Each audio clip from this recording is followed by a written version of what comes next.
Bismillahirrahmanirrahim. Assalamualaikum warahmatullahi wabarakatuh.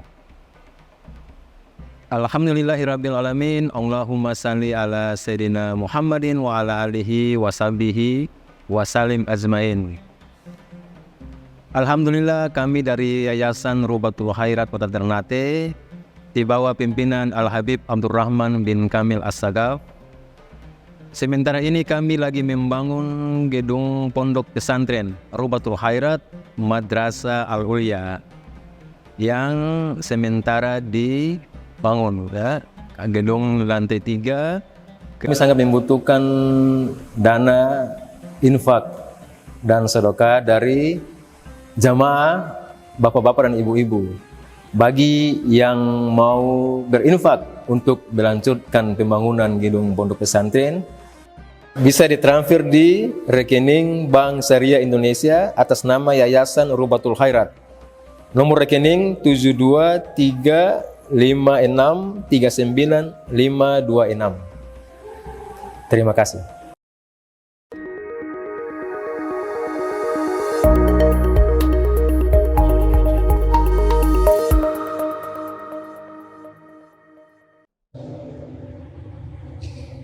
Yaitu Abi Malik Al-Harith. Beliau sebagaimana yang dijelaskan oleh para ulama, nama beliau ini masih diperdebatkan nama aslinya. Di sini Ibnu Hajar Al-Haytami di dalam kitab Al-Fathul Mubin, beliau mengatakan ada aqwal asyrah fismihi, ada 10 pendapat terkait nama beliau. Al-Imam Nawawi yang lahir 631 Hijriah memilih pendapat nama asli beliau adalah Al-Harith. Sedangkan sebagian ulama menyebutkan nama aslinya adalah Ka'ab. Sebagian lainnya menyebutkan nama aslinya adalah Abdullah. Sebagian lainnya menyebutkan namanya adalah Amr. Nah, kalau dihitung kurang lebih ada 10 pendapat terkait nama beliau. Begitu juga nama ayahnya, ya, Ibn Asim. Sebagian naskah menyebut dengan Amir. Namun bersepakat para ulama bahwa beliau ini sukunya nisbat kepada suku Al-Asy'ari. Itu kesepakatan. Nisbatan ila ghabinatin bil Yaman. Nisbat kepada satu suku yang ada di Yaman. Banyak tersebar di beberapa wilayah di Tihama, juga di wilayah Zabid. Situ tempat tinggalnya suku yang disebut dengan Qabilah Al-Asy'ari. Beliau ini termasuk sahabat yang bersama rombongan dari Qabilah Asy'ari menggunakan kapal dari Yaman menuju ke kota Madinatul Munawwarah. Jadi mereka lewat perjalanan laut ingin berjumpa dengan Nabi Muhammad sallallahu alaihi wasallam. Ingin menyatakan keislamannya langsung kepada Rasul. Jadi datangnya dengan rombongan bisafina, menggunakan kapal. Tiba mereka berjumpa dengan Rasul. Abu Malik Al-Asy'ari itu sahibahu wa ghaza ma'ahu. Setelah berjumpa dengan Nabi, menyatakan keislamannya, dia selalu menemani Nabi bahkan mengikuti Nabi di dalam beberapa peperangan. Hal yang menarik, di saat bertemu dengan Rasul sallallahu alaihi wasallam, ya kita ketahui mereka banyak berasal dari kota Zabid. Kota Zabid ini berada di Yaman. Dia berbatasan dengan kota Hudaidah, dekat dengan Laut Merah. Zabid juga menjadi kota markas militer di zaman itu.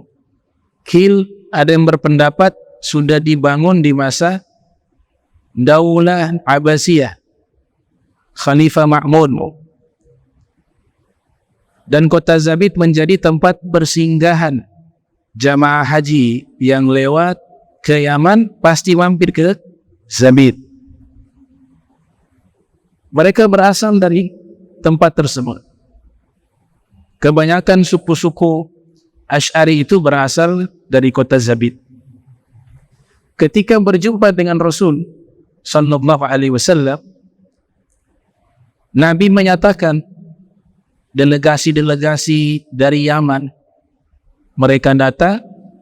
Rasul bersabda, atakum ahlul Yaman, akan datang kepada kalian penduduk Yaman, araqu afidah wa alyan quluba, mereka memiliki hati yang sangat lembut dan hati mereka sangat halus. Al-iman Yaman wal sighu Yaman wal hikmatu Yamaniyah. Akhraj al-Bukhari fi sahih, dikeluarkan oleh Imam Bukhari di dalam sahihnya. Nabi katakan iman dari Yaman, fikih dari Yaman, hikmah dari Yaman. Ini kalau secara spesifik yang dimaksud adalah orang-orang Yaman dari suku Asy'ari. Mereka datang menemui Rasul menyatakan keislaman. Makna pertama sesuai dengan konteks sejarah. Karena Nabi nyatakan itu, delegasinya Abu Musa Asy'ari, Abu Malik Al-Asy'ari. Tapi makna globalnya, seluruh penduduk Yaman punya karakter seperti itu. Setelah berjumpa dengan Nabi sallallahu alaihi wasallam, dalam riwayat Ibn Hibban, juga di dalam riwayat lainnya, Nabi pernah mendoakan secara khusus, Allahumma barik lana fi syamina, Allahumma barik lana fi yamanina. Ya Allah, berkahilah negeri Syam kami. Ya Allah, berkahilah negeri Yaman kami.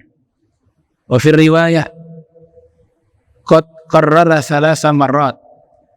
Dalam satu riwayat, Nabi mengulang-ulang doa itu sebanyak 3 kali. Qalu, ada orang-orang di sekitar Nabi menyatakan, wa fi najdina, di Najd kami ini kata Najd nanti di sini penafsirannya sangat banyak. Sangat banyak.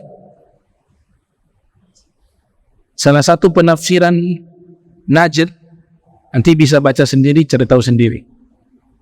Ya, Ibnu Battal dalam syarah Sahih Bukhari, situ beliau kemukakan beberapa tafsiran Najd. Ada yang menyatakan Saudi Arabia, Najd. Ada pihak tertentu mengatakan Iran. Ada yang mengatakan dataran tinggi. Ya, secara subjektif juga ditafsirkan kata Najd di situ. Tapi substansi yang paling penting di sini, Nabi secara terang-terangan mendoakan keberkahan kepada Syam dan Yaman. Syam, Palestina, Libanon, Suriah, kemudian Jordania. Yaman, ya kita ketahui ma'ruf.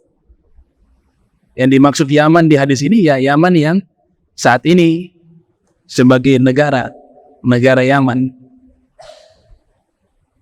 Alasan kenapa Nabi tidak doakan Najd, Nabi katakan di dalam riwayat Ibn Hibban wa ghairuhu, hunalika az-zalazil wal fitan. Di Najd tersebut, di tempat itu banyaknya goncangan-goncangan, az-zalazil wal fitan, dan banyaknya fitnah-fitnah. Dalam riwayat yang lain, Nabi nyatakan, minha yakhruju qarnu syaitan. Dari negeri tersebut akan muncul tanduk syaitan. Jadi subhanallah, Rasul mendoakan secara umum keberkahan Yaman. Datang mereka, delegasi dari mana? Dari Zabid, atau dari suku Qabilah Asy'ari. Rasul bertanya, min aina jiftum? Dari mana kalian datang? Mereka mengatakan, kami datang dari Zabid. Kemudian Nabi mendoakan mereka, barakallahu fi Zabid. Semoga Allah limpahkan keberkahan di kota Zabid. Ini riwayat termaktub dalam kitab Musnaf Abdur Razzaq, yang lahir beliau tahun 126 Hijriah, wafat 211 Hijriah. Artinya sudah cukup lama kitab ini. Beliau orang Yaman, orang Sana'a. Ada teori mengatakan bahwa nama Zabid itu baru muncul belakangan, jauh dari zamannya Rasul. Tapi kalau berdasarkan riwayat ini, Nabi sudah doakan dan menyebut nama kotanya Zabid. Artinya sudah ada di zaman Nabi sallallahu alaihi wasallam. Barakallahu fi Zabid. Keberkahan ini luar biasa. Kota Zabid dijuluki dengan Madinatul Ilmi wal Ulama, kota ilmu dan kota ulama. Bahkan tercatat di dalam sejarah, ini yang luar biasa. Kalau dalam sejarah Islam, masjid nomor 3 yang dibangun dalam sejarah Islam, artinya di masa hidupnya Rasul, ya. Yang pertama masjid apa? Masjid Kuba.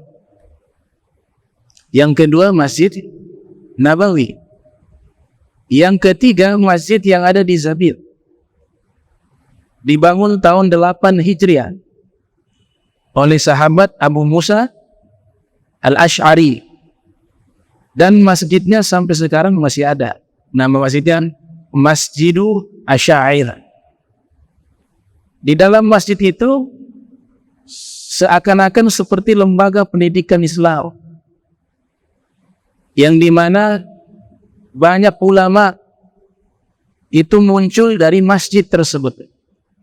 Karena aktivitas masjid itu juga diajarkan ilmu, diajarkan ilmu pengetahuan, ilmu agama. Jadi terlahir ulama-ulama besar muncul di masjid tersebut, Masjid Asy'air. Kalau kita sebutkan masjid pertama itu adalah apa? Ka'bah atau Masjidil Haram, Al-Masjidil Haram. Masjid kedua Baitul Maqdis, Masjidul Anbiya. Masjid ketiga Masjid Quba. Masjid keempat masjidnya Nabi Muhammad sallallahu alaihi wasallam. Masjid kelima masjidnya Abi Musa Al-Asy'ari. Jadi di Yaman ada 3 masjid yang dibangun oleh sahabat. Di kota Zabid dibangun oleh Abu Musa. Nabi utus Abu Musa untuk mengajak kaumnya memeluk agama Islam. Kemudian di kota Ta'is, Nabi utus sahabat Sayyiduna Mu'az bin Jabal. Kemudian di Sona'ah, Nabi utus Imam Ali bin Abi Thalib. Ketiga-tiganya membangun masjid di tempat tersebut. dan tiga-tiganya dakwanya berhasil. Banyak penduduk Yaman memeluk agama Islam lewat tangan tiga orang tersebut. Imam Ali bin Abi Thalib di Son'af, Abu Musa Asy'ari di Zabid, kemudian Sayyidina Mu'az bin Jabal di Ta'is. Ini kota tidak megah seperti yang ada di kota-kota lainnya. Sampai sekarang masih sangat sederhana. Kadang ulamanya itu hanya pakai sarung, baju biasa, kemeja, sama kopiah, tapi alim. Atau pakai jas. Dan melahirkan ulama-ulama kaliber dunia. Sampai hari ini tidak pernah berhenti melahirkan ulama-ulama besar di kota tersebut, kota Zabid. Bahkan maulid yang dibaca hampir di beberapa negara Islam, maulid Ad-Dibai, yaitu Syekh Abdurrahman Ad-Dibai, itu juga berasal dari kota Zabid, Az-Zabidi. Beliau menulis sejarah kota Zabid di dalam kitabnya Rughyatul Mustafid fi Tarikh Madinati Zabid. Bahkan ada ulama namanya Al-Imam Al-Buraihi menulis kitab berjudul Tabaqat Sulahan Al-Yaman, biografi orang-orang soleh yang ada di negeri Yaman. Di situ daftar ulama yang berasal dari Zabid itu sangat banyak. Beliau jelaskan satu persatu. Kalau di Hadramaut ada kota Tarin, maka Zabid juga melahirkan banyak ulama-ulama besar. Imam Zahabi yang lahir 673 Hijriah, wafat 748 Hijriah, dalam kitab Syiaru A'lamin Nubala, beliau menyebutkan salah satu ulama ahli hadis, bahkan diklaim ulama hadis yang pertama kali menyusun kitab sunan. Kita kenal kitab sunan, Sunan Abi Daud, Sunan At-Tirmidzi, Sunan An-Nasa'i, Sunan Ibn Majah. Kitab sunan adalah kompilasi hadis-hadis Rasul yang berbicara tentang hukum, disebut dengan, diklaim bahwa orang pertama yang menyusun kitab sunan adalah ulama Zabid bernama Abu Qurra Musa bin Tariq Az-Zabidi, wafat pada tahun 203 Hijriah. Bahkan dikatakan di dalam kitab tersebut Syiaru A'lamin Nubala, Al-Imam An-Nasa'i yang lahir tahun 215 Hijriah, wafat 303 Hijriah, banyak mengambil hadis dari Abu Qurra Musa bin Tariq Az-Zabidi yang beliau masukkan ke dalam kitab sunannya. Jadi salah satu ulama yang pertama kali menyusun kitab sunan adalah beliau. Itu diklaim oleh beberapa ulama, termasuk keyakinan ulama-ulama yang ada di Zabid. Ini salah satu contoh ulama Zabid. Belum lagi yang lainnya. Ada salah satu tokoh ulama Zabid bernama Al-Imam Ibnu Muqri yang diakui oleh Ibnu Hajar Al-Asqalani sebagai alimul Yaman, orang alim senegara Yaman di zamannya. Namanya Al-Imam Ibnu Muqri Az-Zabidi, menulis kitab Al-Irsyad. Ada juga ulama bernama Imam Fairuz Abadi, salah satu guru bahasa Arab, guru sastra daripada Ibnu Hajar Al-Asqalani, bernama Al-Imam Fairuz Abadi yang menulis kitab Al-Qamus Al-Muhit, juga mukim di Zabid. Ada juga ulama masyhur yang menulis kitab kamus bahasa Arab, termasuk kitab kamus bahasa Arab terlengkap, kurang lebih 40 jilid lebih, bernama As-Sayyid Muhammad Murtada Az-Zabidi, berasal dari Zabid. juga mensyarahi kitabnya Imam Al-Ghazali, Ihya, berjudul Ithar As-Sadatil Muttaqin, berasal dari Zabil. Ada juga ulama bernama As-Sayyid Abdurrahman bin Sulaiman Al-Ahdal yang memberikan komentar ilmu mustalahul hadis, Nazm Baikuniyah, Al-Manzumatul Baikuniyah, dijelaskan oleh ulama Zabil bernama As-Sayyid Abdurrahman bin Sulaiman Al-Ahdal. Habib Muhammad bin Abdurrahman Al-Bar, ayahnya Al-Habib Abdurrahman Al-Bar, sanad ilmunya sampai kepada ulama-ulama Zabil, termasuk As-Sayyid Abdurrahman bin Sulaiman Al-Ahdal. Itu saya temukan di dalam kitab kumpulan sanad hadis-hadis musalsal yang ditulis oleh Profesor Dr. As-Sayyid Muhammad Ibn Alwi Al-Maliki Al-Hasani. Ada juga ulama bernama As-Sayyid Ahmad bin Muhammad Al-Ahdal, menulis kitab tentang ilmu nahu, Al-Kawkabud Durriyah, berasal dari Zabil. Ya, Al-Ahdal itu kebanyakan dari Zabil, tapi mereka nanti hijrah. Ada yang hijrah ke Makkah, tapi asal mulanya dari Zabil. Ada juga As-Sayyid Muhammad Ibn Abdirrahman Al-Ahdal, menulis kitab Umdatul Mufti wal Mustafti, juga dari Zabil. Ada juga Al-Kamal Ibn Raddad yang menulis kitab Al-Kawkabul Waqqad fi Syarhil Irsyad, juga berasal dari Zabil. Ada juga Syekh Abdullah bin Sulaiman Az-Zarhazi yang menjelaskan kitab Ibn Hajar Al-Haytami berjudul Al-Manhajul Qawi, yang mensyarahi kitab daripada Syekh Abdullah Ibn Abdurrahman Bafadal berjudul Al-Muqaddimah Al-Hadramiyah, Hasyiyah Zarhazi, beliau dari Zabil. Ada juga Syekh Yusuf Al-Battah Al-Ahdal yang mensyarahi kitab Bulughul Maram berjudul Ifhamul Afham fi Syarhi Bulughil Maram, juga berasal dari kota Zabil, dan tidak terhitung jumlahnya, sangat banyak. Bahkan mufti di Kesultanan Ternate, Tidore, Jailolo, Bacan, guru kita Abu Yalhanib Abu Bakar bin Hasan Atas juga menuntut ilmu di kota Zabil. Makanya ada gelar Az-Zabidi belakang nama beliau. Berarti ini kota yang sangat luar biasa. Tapi kalau mau belajar di sana tidak mudah. Makanan terbatas, cuaca juga tidak seperti yang ada di Indonesia. Keras, harus siap susah kalau mau belajar di sana. Makanya sedikit sekali orang-orang belajar di sana.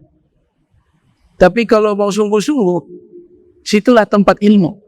Ilmu hadis, ilmu fikih. Selain yang ada di Hadramaut, di situ juga adalah kota ilmu. Nah, ini gambaran daripada kota Zabil. Abu Malik Al-Ash'ari, nah beliau ini meriwayatkan beberapa hadis dari Nabi SAW. Hanya ada 4 ulama hadis yang meriwayatkan. Yang pertama Al-Imam Muslim yang lahir tahun 204 Hijriah, wafat 261 Hijriah. Juga Imam Abu Dawud yang lahir tahun 202 Hijriah, wafat 275 Hijriah. Juga Imam An-Nasai yang lahir 215 Hijriah, wafat 303 Hijriah. Dan juga Ibnu Majah yang lahir tahun 209 Hijriah, wafat 273 Hijriah. 4 ulama hadis ini mereka yang meriwayatkan hadis-hadis dari sahabat yang bernama Abu Malik Al-Ash'ari. Di antara hadis yang beliau riwayatkan, yang pertama itu beliau menyatakan, saya mendengar Rasul sallallahu alaihi wasallam bersabda, la yashrabanna nasun min ummati al-khamra yusammunaha bighairi ismiha. Akan datang satu masa sekelompok manusia dari umatku, kata Rasul. Mereka gemar meminum khamar. Namun nama khamarnya diganti dengan nama yang lain. Ini Nabi berbicara zaman bukan zaman beliau.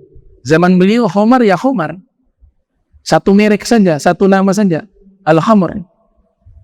Tapi di zaman kita ini, berapa banyak nama lain dari minuman keras. Ada cap ini, ada cap itu. Ada whisky, ada macam-macam.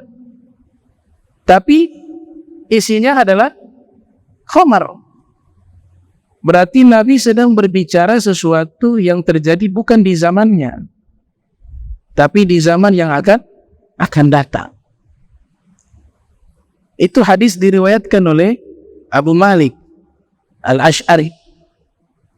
Hadis kedua, Rasulullah SAW bersabda, Abu Malik Al-Ash'ari meriwayatkan, ma tamamul bir. Jadi beliau bertanya ke Rasul secara langsung, wahai Rasulullah, ma tamamul bir, apa amalan yang menyempurnakan kebaikan? Jadi Abu Malik langsung bertanya kepada Rasul. Maka Nabi menjawab, amalan yang menyempurnakan kebaikan an ta'amala fisir amala halaniyah. Kau beramal di dalam keadaan sendiri. Itu sama dengan kau beramal di hadapan orang banyak. Berarti Nabi berbicara apa? Keikhlasan, al-ikhlas. Kau beramal di saat sendiri dan kau beramal di hadapan orang banyak, itu sama. Itulah amalan yang menyempurnakan kebaikan. Sayyidina Ali bin Abi Thalib karramallahu wajhah, beliau pernah menyatakan dalam satu maqalah beliau, la tasubanna iblisa fil alaniyati wa anta sadiqu fisir. Jangan kalian mencela, mencaci iblis di hadapan orang banyak. Biasakan dengan lafaz iblis laknatullah alaih, Allah melaknat kepadanya. Kata Sayyidina Ali, jangan kalian mencela iblis di hadapan orang banyak, sedangkan kalian menjadi sahabatnya di saat sendiri. Apa maksudnya? Di saat sendiri dia berani bermaksiat, ajakan iblis untuk bermaksiat kepada Allah, dia terima, maka dia menjadi temannya. Sedangkan kalau di hadapan orang banyak, dia selalu katakan iblis laknatullah. Di saat sendiri, ajakan iblis, dia respon, dia menjadi kawannya iblis. La tasubanna iblis fil alaniyati wa anta sadibuhu fisir. Hadis yang berikut yang diriwayatkan oleh Abu Malik Al-Ash'ari, Nabi pernah menyatakan, ala unabbi'ukum man muslim.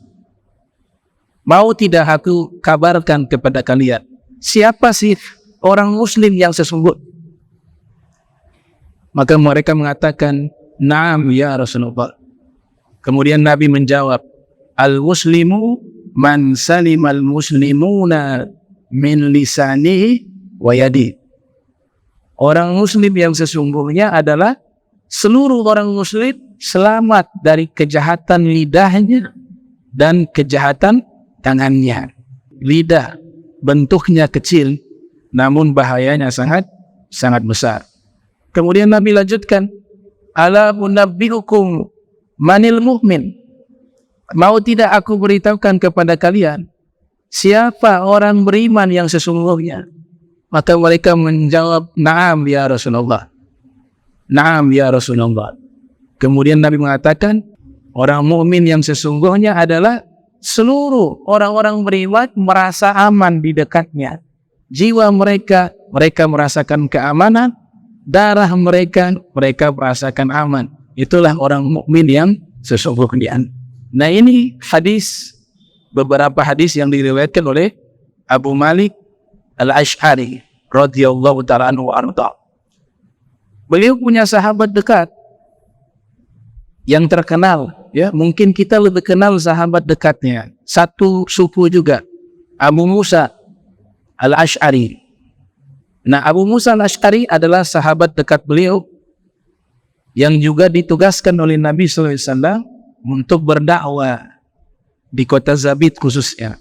Sedangkan Abu Malik ini ditugaskan nanti, beliau di masa khilafah Sayyidina Umar bin Khattab hijrah ke Mesir, tinggal di Mesir. Abu Musa Al-Asy'ari memiliki turunan yang nanti sampai kepada tokoh ulama besar, bahkan dikatakan sebagai mujaddid.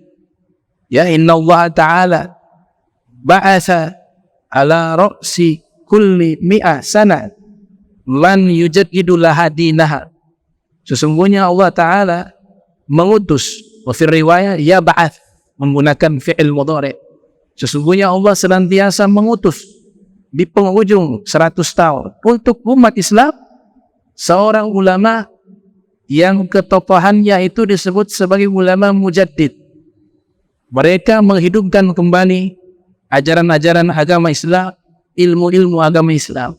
Salah satu tokoh yang disebutkan oleh As-Suyuti sebagai mujaddid adalah turunan daripada Abu Musa Al-Asy'ari yang bernama Abu Hasan Al-Asy'ari, imam di dalam ilmu kalam, ilmu akidah, yang lahir tahun 260 Hijriah, wafat 324 Hijriah. Itu adalah turunan daripada sahabat Abu Musa Al-Asy'ari. Al-Imam Abu Hasan Al-Asy'ari memiliki turunan, memiliki murid yang sangat banyak. Salah satu murid beliau yang meneruskan ilmu beliau bernama Al-Imam Al-Bahini. Al-Imam Al-Bahini memiliki 3 murid utama, disebut dengan 3 serantai.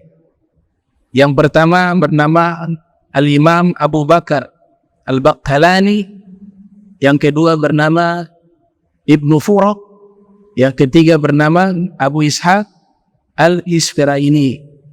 Tiga-tiganya ini pembela akidah Ahli Sunnah wal Jamaah. Abu Bakar Al-Baqalani dijuluki dengan Narul Muhriqun, api yang membakar. Sedangkan Ibnu Furaq dijuluki dengan Silul Mutriq, bisa diartikan palu yang memukul, juga bisa diterjemahkan ular kobra yang berbisa, yang mematuk. Yang ketiga, Abu Ishaq dijuluki dengan Bahrul Mughriq, lautan yang menenggelamkan. Ini adalah 3 murid utama Al-Imam Al-Bahini, yang Al-Imam Al-Bahini belajar kepada Abu Hasan Al-Asy'ari radhiyallahu ta'ala anhu wa arda. Abu Bakar Al-Baqalani menulis kitab bernama Al-Insaf. Ibnu Furaq menulis kitab tentang ta'wil mushkil al-hadith. Sedangkan Abu Ishaq menulis kitab berjudul At-Tafsir fid Din. Jadi keberkahan daripada kota Zabid itu mengalir dari lewat darahnya Abu Musa Al-Asy'ari sampai ke turunannya, dan turunannya Abu Hasan memiliki murid-murid menjadi pembela-pembela akidah Ahli Sunnah wal Jamaah. Asy-Syaikh Muhammad Murtada Az-Zabidi mengatakan Ahli Sunnah itu adalah fuqaha, para ahli sihir, wal muhadditsun, para ahli hadis, wal sufiyah, para sufi, wal asy'ariyah, wal maturidiyah, dan maturidiyah. Beliau ketika tinggal di Mesir, Abu Malik Al-Asy'ari, tepatnya pada tahun 18 Hijriah. Pada tahun 18 Hijriah, ada wabah penyakit namanya Ta'un, semacam virus di zaman itu. 3 sahabat walaupun beda lokasi, yang lain di Syam. Mereka meninggal di hari yang sama, terkena wabah yang sama, wabah taun. Sahabat yang pertama yang meninggal terkena virus taun, yaitu Sayyidina Muaz bin Jabal. Nabi pernah mengatakan, afqahun nas Muaz bin Jabal, paling ahli fikihnya manusia Muaz bin Jabal.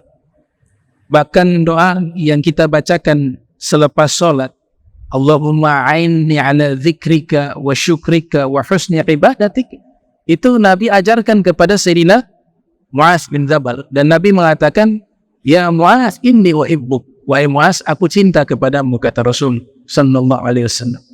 Beliau wafat terkena wabah taun di hari yang sama dengan sahabat bernama Abu Ubaidah bin Jarrah, juga meninggal di hari yang sama terkena wabah taun.